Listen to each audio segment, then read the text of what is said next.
Amis auditeurs, amis auditrices de notre belle radio, bienvenue. Radio Voix de Femmes vous donne rendez-vous aujourd'hui avec notre invitée, maître et avocate Siham Hammesh.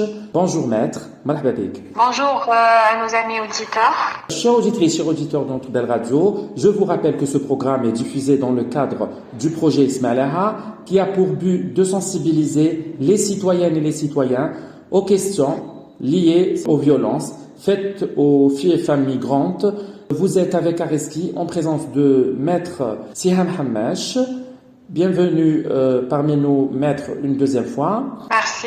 Avant toute chose, maître, nous devrions parler de l'état civil et de l'inscription des enfants migrants à l'état civil. Que doit faire une maman migrante qui donne naissance à un enfant sur le territoire algérien pour inscrire son enfant à l'état civil? Alors déjà, il faut comprendre qu'une femme migrante qui vit en Algérie, c'est une femme qui est rentrée d'une façon sans papier et qui vit en Algérie sans aucun papier. Donc juridiquement parlant, elle est sur le sol algérien illégalement. Quand elle est enceinte, elle a accès à la santé.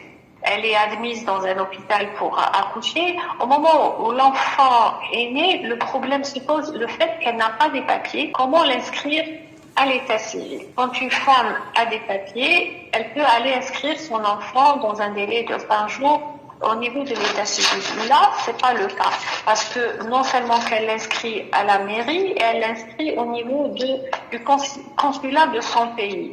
Ce n'est pas possible parce qu'elle a fui déjà son pays et, par exemple, les femmes venant du Mali, subsahariennes, etc. Là, il y a les femmes qui vont vers le Haut Commissariat des Nations Unies, le HCR. Elles formulent une demande d'asile. Quand elles formulent cette demande d'asile, elles deviennent réfugiées. Avec ce papier, elles peuvent inscrire leur enfant. Si elle n'a aucun papier, elle ne peut pas l'inscrire. Il y a des enfants qui sont dans la nature, ils sont nés, mais ils n'ont pas de papier. Qui dit un enfant dit droit à l'éducation, maître. Le droit à l'éducation en Algérie est un droit fondamental et garanti aussi. Est-ce que ce droit est garanti pour un enfant né de maman migrante? Surtout quand on parle c'est-à-dire un enfant qui vit en Algérie sans papier, de maman qui est sans papier aussi. Est-ce qu'on peut inscrire cet enfant et lui garantir une éducation? Alors, l'Algérie fait partie de l'Union africaine. Il y a la Charte africaine des droits de l'homme et des peuples, il y a la Charte africaine des droits de l'enfant. Cet enfant a des droits. Il a le droit à la santé, il a le droit à la scolarisation, aller à l'école. Seulement qu'il y a un petit problème. Les enfants qui viennent subsahariens, certains pays, ils fuient leurs parents, puis certains pays anglophones ou d'autres francophones. En Algérie, l'école, elle est arabophone. Toutes les écoles en Algérie, les enfants, l'enseignement est en langue arabe, la langue officielle du pays. Ce qui fait, elle peut inscrire l'enfant, il a ce droit, il peut être scolarisé, mais après, il se présentera un autre problème pour les papiers. Donc, il faut passer par le tribunal, par le parquet, le juge des affaires familiales pour avoir un document et inscrire cet enfant qui aura droit à aller à l'école et apprendre en Algérie avec tous les enfants. Parce qu'il y a aussi les droits de l'enfant qui ont été... dans la nouvelle constitution, on parle beaucoup des droits de l'enfant. Il y a des articles où l'intérêt supérieur de l'enfant est exprimé très clairement. Cette constitution assure aussi ce qu'on appelle aman qanouni. Donc l'enfant peut aller à l'école et l'intérêt de l'enfant est supérieur. Maître, maintenant on voudrait savoir, c'est-à-dire avoir votre avis sur les structures d'accueil des enfants et des mamans migrantes en Algérie. Est-ce qu'on a suffisamment de structures dans les milieux urbains? C'est selon les moyens et selon l'application de la loi algérienne sur le déplacement des étrangers en Algérie. Parce que normalement, dans chaque wilaya, il y a un wali qui s'occupe des migrants et des migrants qui sont dans la wilaya. Dans la wilaya, là, le problème se pose, il n'y a pas assez de centres d'accueil. C'est pour ça que souvent, dans toutes les villes, on trouve des enfants qui font de la mendicité dehors. Je pense que tout le monde a constaté ce fléau. Maintenant, nous allons parler plus précisément des violences faites à ces femmes migrantes. Pouvez-vous nous parler, maître, des violences que subissent ces femmes sur les chemins de la migration? Alors déjà, les femmes qui fuient leur pays, elles fuient une violence, que ce soit une violence institutionnelle ou une violence communautaire. Elles sont persécutées, elles quittent leur pays d'une façon clandestine pour venir en Algérie, pour trouver du travail et espérer une vie meilleure. Et beaucoup de femmes racontent leur vécu.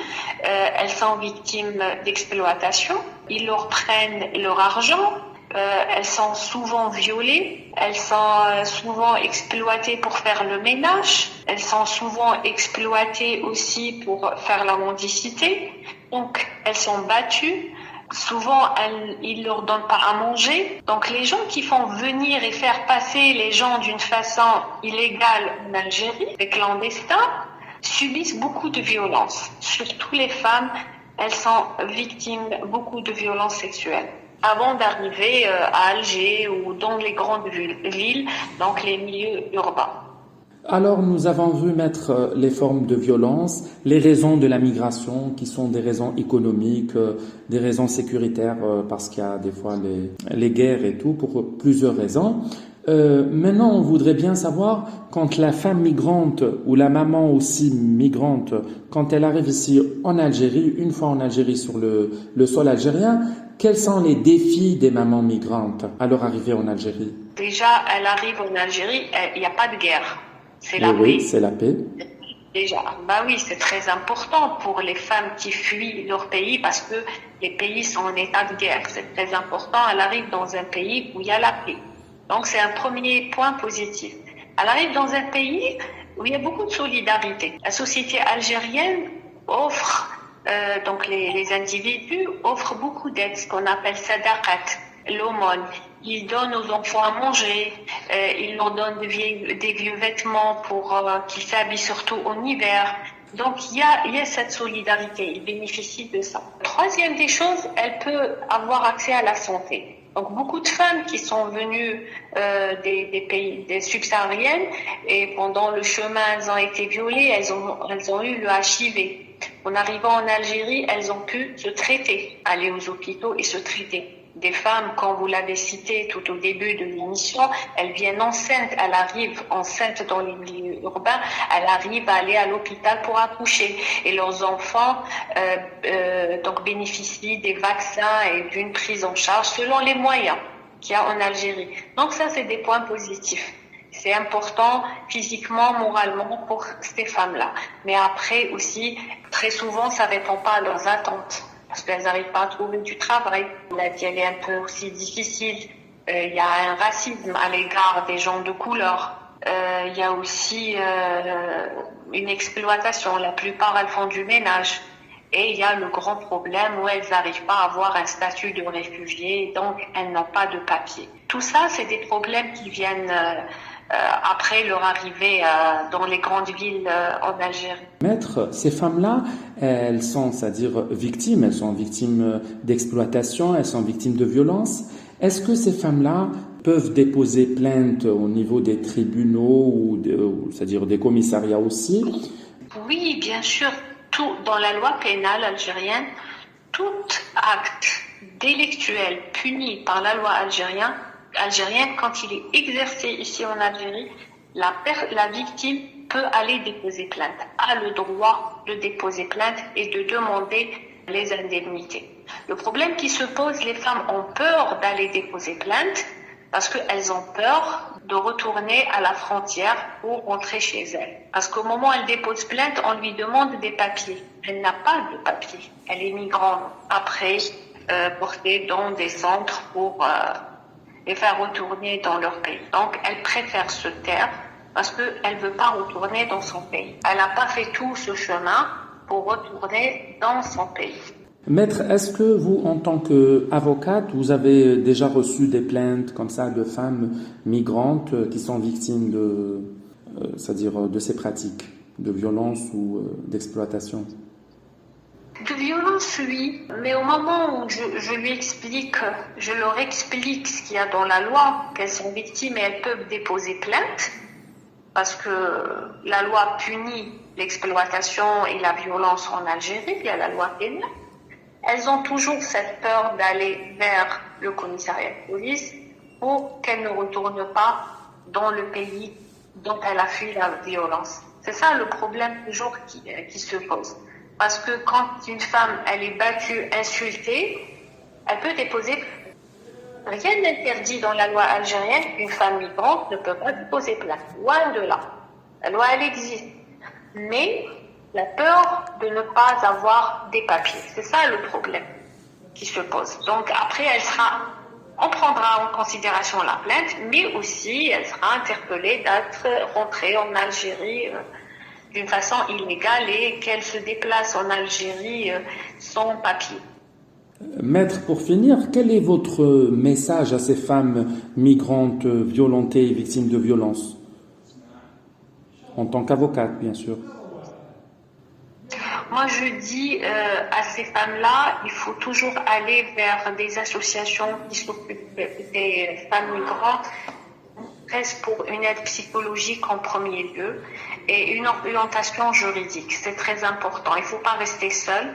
Il ne faut pas garder cette souffrance pour elle seule. Et il faut savoir qu'il y a des gens qui essayent d'aider ces femmes-là avec les moyens qu'ils ont plutôt. Merci beaucoup, maître. Merci de répondre à nos questions. Merci à vous. Au revoir. Merci.